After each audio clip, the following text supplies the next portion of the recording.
Alright, time to feed these hungry Star Wars fans. Hello, people. Another beautiful day. Yep. Hope your five senses work, health and strength is good or excellent. What? What's up, Star Wars fans? Alright, listen to this. Alright. Got 3 articles on Star Wars. 3 of them. Listen to this. This one's on Pure Xbox. One, they want Microsoft to take up the Knights of the Old Republic. Listen to this. Xbox fans call on Microsoft to pick up troubled Star Wars Knights of the Old Republic remake. Knights of the Old Republic began on Xbox. It only feels right. Well, says here, if you've been following progress, or the lack thereof, on Star Wars Knights of the Old Republic remake recently, you've seen a few comments from journalist Jeff Grubb on the current state of the game development. Sadly, it's not good news. Speaking on a recent episode of Giant Bomb Game Morning podcast, Grubb suggests that Sony appeared to be interested in pulling out of its time partnership with the game. Says here, it seems deader than dog because that game feels like it cannot happen unless it has a partner like Sony. And because Sony seems to be out with big funding being pulled, it feels like it's done and there's no reason for anybody to be working on it. Now, the reality is that maybe someone somewhere is still imagining that the game could happen. There could be someone still working on it. I don't know that far. I don't know what's happening inside Embracer. As Grubb mentioned, it's entirely possible that Knights of the Old Republic remake could still be in the works over at Embracer, but following his comments about Sony potentially pulling out of the partnership, we've seen a lot of Xbox fans calling on Microsoft to pick up the project and turn it into some kind of Xbox deal instead. And then someone here said on Twitter, Xbox fans should now get the rights to make the Star Wars Knights of the Old Republic. I mean, they have the obvious studio for it. And then, let's see, who else? It says here, despite... Wait a minute, got 2 comments here. One person here said, this on Reddit though. It says Xbox should try get the rights and get Obsidian to develop Knights of the Old Republic. Began in Xbox. It only feels right. Then someone else here says, I wonder if Microsoft step in now and offer to fund the game with one of their studios running development. Could gamers some goodwill in the community, especially if they keep it multi-platform. Then it says here, despite a lot of support being shown for ideas of Xbox partnering with Star Wars Knights of the Old Republic remake, there are a lot of Xbox fans also arguing against the idea. Some are suggesting that Microsoft might have actually dodged a bullet with this project, even if Microsoft wanted to put the likes of Obsidian on Knights of the Old Republic remake. It's far from guaranteed that Embracer would be interested in making that happen. It would be fascinating to see how the story unravels from here, especially considering Embracer just recently laid off close to 1,000 employees as a part of restructuring process. Does that mean Knights of the Old Republic remake could be finished for good? Let's hope not, but at least we've got fantastic backwards compatibility version to enjoy on Xbox as a fallback. Alright, what else we got here? Alright, now, that's one article, right? Here's where Larian Studio comes into play now. That's one article. It says here, listen to this. We're talking Star Wars here. This from Games Radar. Says here, Dragon Age co-creator would love to see Baldur's Gate dev make a Star Wars Knights of the Old Republic. Says, but leave HK-47 as a ruthless killer, please. Says here, one former Dragon Age writer would love to see Baldur's Gate 3 developer Larian pick up the torch for Star Wars Knights of the Old Republic series. Reacting to a PC Gamer article begging Larian to make a Star Wars RPG, BioWare veteran David Gator threw out his own wishes into the void of Twitter. It turns out the former Dragon Age writer would love to see Larian to make a third Star Wars Knights of the Old Republic game, fresh off its success with Baldur's Gate 3. It says, can you imagine the Knights of the Old Republic done Larian style? The idea of my beloved HK-47 being resurrected mascot style. He said, failed his arm shout, meatbag. A lot wouldn't thrill me, but everything else about the idea makes me go. Someone else. Then it says here, it's not a hard proposition to get behind. Larian has already proven it can step into a world created by another developer and still put on a masterclass in character building and writing. No, if you didn't already know, Larian wasn't the original developer of Baldur's Gate series. That was none other than BioWare. And then it says, Gadian doesn't, however, want HK-47 to be resurrected as a mascot character. Knights of the Old Republic droid was an assassin droid constructed to help protagonist Raven track and hunt down Jedi until the pair had their memories wiped and end up serving Jedi themselves. And it says here, aside from this, though, Gator has no qualms with Larian. Picking up Knights of the Old Republic series, no. Says this isn't Gator teasing an actual return of long gasting franchise, but just hopes and dreams of developer who got decades of experience doing this sort of thing. As for the actual Knights of the Old Republic series itself, though, things are looking a little murky. Earlier this year, rumor claimed that the Knights of the Old Republic remake had been canceled until a report claimed this wasn't the case, and Star Wars Remake was still in development, with the publisher CEO giving exasperated no comment on the situation. Who knows what's going on with the remake at this point? Alright, now, I got one more article to go through here. Let's see if I can get it here. There's one more. And here's the last one. This is going to be... let's see. Here's... this is... okay, this has Disney. This from TweakTown. let me finish this, and I can say what I need to say. All right, here's the other one from TweakTown. Here's the other article. It says here, Disney open to more collaboration with Eidos, Montreal, and Crystal Dynamics. But there's Star Wars mentioned in this. It says Disney gaming business is growing exponentially, and the company is open to more collaboration with past partners like Eidos, Montreal, and Crystal Dynamics. It says despite the commercial failure of the Avengers and the Guardian of the Galaxy, Disney is still open to future collaboration with Eidos, Montreal, and Crystal Dynamics. It said years ago, Japanese game publisher Square Enix made a surprise announcement. It was working on 2 games set in Marvel Universe, and its Deus Ex and Tomb Raider team were leading the production. One was a live service game based on the Avengers, which ultimately flopped, and the other was an excellent single-player Guardians of the Galaxy game that also failed to meet expectation. It's getting dark here. Turn on the light. It says here, back to sales miss lead to significant losses, prompting Square Enix to sell its entire Western gaming division, including the devs of the Avengers, Guardian of the Galaxy, Crystal Dynamics, and Eidos Montreal. The Embracer Group snapped up these studios in a landmark $300 million deal.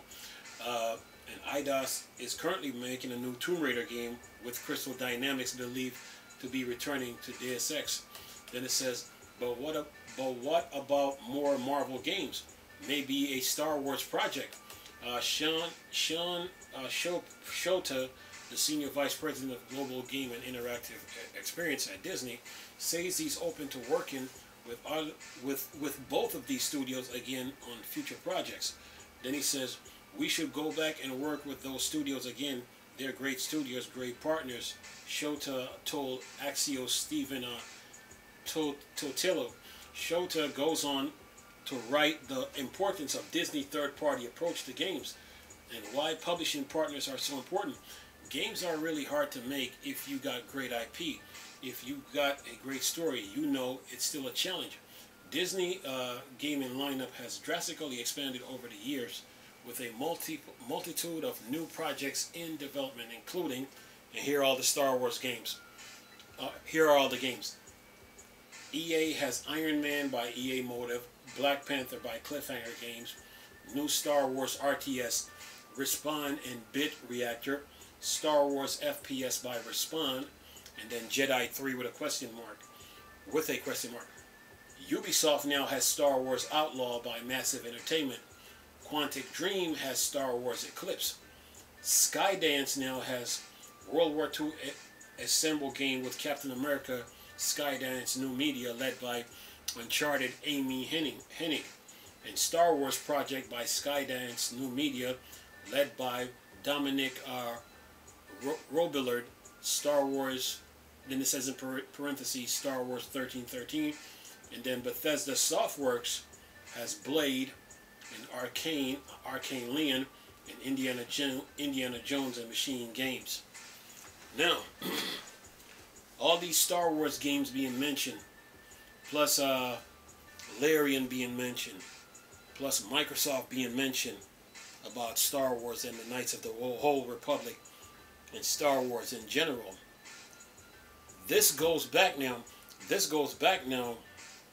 to EA, because when Disney gave them the rights, they had full control of Star Wars. No other studio can make Star Wars. It would be just like EA having the NFL license, and no studio can make make football games because EA has the license. It's the same thing with Star Wars. EA had the rights. So once they created Star Wars Battlefront, and then Battlefront 2, and then they sneak that loot box into the game. You paid $60 for the game, but then with the loot box now, they were going to charge you money again. That's where the whole controversy about Star Wars come from. And then EA didn't stop there and then like catch themselves and say, okay, you know what? We can't go down this road no more. They kept going with it. They even went overseas with it. And Europe had to step in. Then Disney now stepped in and then took the Star Wars rights away from them. So once EA now, they lost that, all these other studios now are coming out the, what they say, woodworks to make Star Wars games. I mean, look at the list. You have Larian Studios being mentioned. You got Microsoft being mentioned. But now you have EA. They don't have full control like they have. They got Star Wars FPS by Respawn, a new Star Wars RTS. Then Ubisoft has a Star Wars. Then you have Quantic Dream with a Star Wars Eclipse. Then you have Skydance with a Star Wars project. If EA never created the loot box controversy, they would have had full control of Star Wars and all these studios, including Microsoft, including Sony, including Larian, including let's see here, Skydance New Media, including Quantic Dream, including Ubisoft. They could never make a Star Wars. But since EA lost that right, the game is all over the place now. And people are making suggestions now. Maybe Larian can pick up the tab. Oh no, maybe Microsoft can make up the tab. So Star Wars fans are just sitting there like, okay, what is really going on here with Star Wars game as a whole? So yeah, the game is up in the air right now. Could Microsoft pick up the tab? Yeah, they could. They are a $1 trillion company, you know. Of course, there's Phil Spencer, so he has the final say on that whole situation because he's in control of the game division at Xbox. And the question is, the heads that above Phil Spencer now, they would have to listen to him about it, about funding Knights of the Whole Republic. But then the question becomes now, I mean, name of Obsidian being mentioned, but the question now becomes now, besides Obsidian, who else can pick up the tab over at Microsoft? So Phil Spencer got a decision to make on this. Of course, the game did start on Xbox. It did start on Xbox, so it would be good if Phil Spencer over at Xbox pick up the tab and say, you know what, we're gonna do the remake. They could do that. They could do that, you know. If not, the question is who.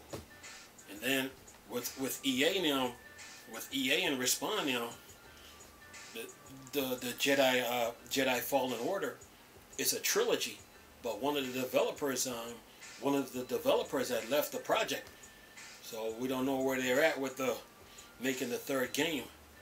And then you have let's see, Ubisoft with their Star Wars Outlaw. Well, I've seen some YouTubers talked about it, but then the energy just dropped. We don't know what's going on with that game. We haven't heard anything from it. And then now you got Skydance. Skydance, new media. We don't know too much about them. They got a Star Wars project. Of course, there's Bethesda with Blade and Indiana Jones, but that's not Star Wars. But where our Star Wars game at now? It's up in the air right now. That's what I'm getting from all this when it comes to Star Wars games. It's up in the air because ever since EA lost that right, because once they had that right, no other studio can make it, can make Star Wars. That means Star Wars is in good hands, right? Obviously not. EA made a left turn. So now once they lost that privilege and that right, all these other studios now coming out claiming that they want to make a Star Wars game. So right now, Star Wars games as a whole, all the fans can do right now, probably sit back and wait, or maybe Phil Spencer could take up the tab on Knights of the Old Republic, or maybe here's a big one. Maybe Microsoft get the rights to the Star Wars license. Just saying.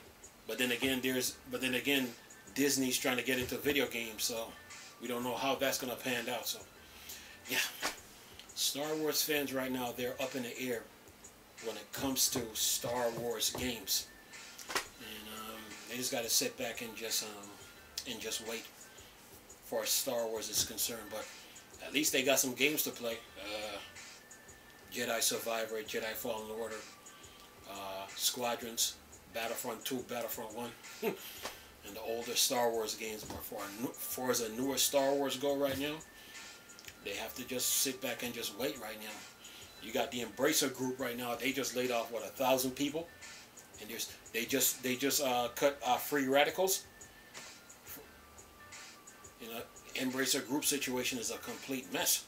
So you got to sit back and wait on that. So as far as Star Wars go right now, Larian on the other hand, they're dealing with they're more into the Dungeons and Dragons, Baldur's Gate type of games. Could they make a Star Wars? Could be, but we'd have to wait and see. You know, yeah. The Star Wars games right now, going forward right now, is just a wait and see right now. That's all people can do. That's all they can do. So if you got a PC or a Steam Deck or an Asus ROG or a Lenovo or a One X or a GPD, you can enjoy the Star Wars that you have. If you got an Xbox or PlayStation, or if you got an Xbox and PlayStation, then you just play the Star Wars that's available now and just wait. Because right now, for a Star Wars project go, it's a wait and see until Phil Spencer decides. If Phil Spencer take up the tab, awesome, great. There's hope for Star Wars, but right now, it's just a wait and see. And that's my whole take on the whole thing. So right now, Star Wars, it's just a wait and see. Anyway, let me know your thoughts and opinion on this. Hope you enjoyed the video. Nice talking to you people again. Chris, still Star Wars and Star Trek thing. Poor Dark Side. I'm gone. Peace.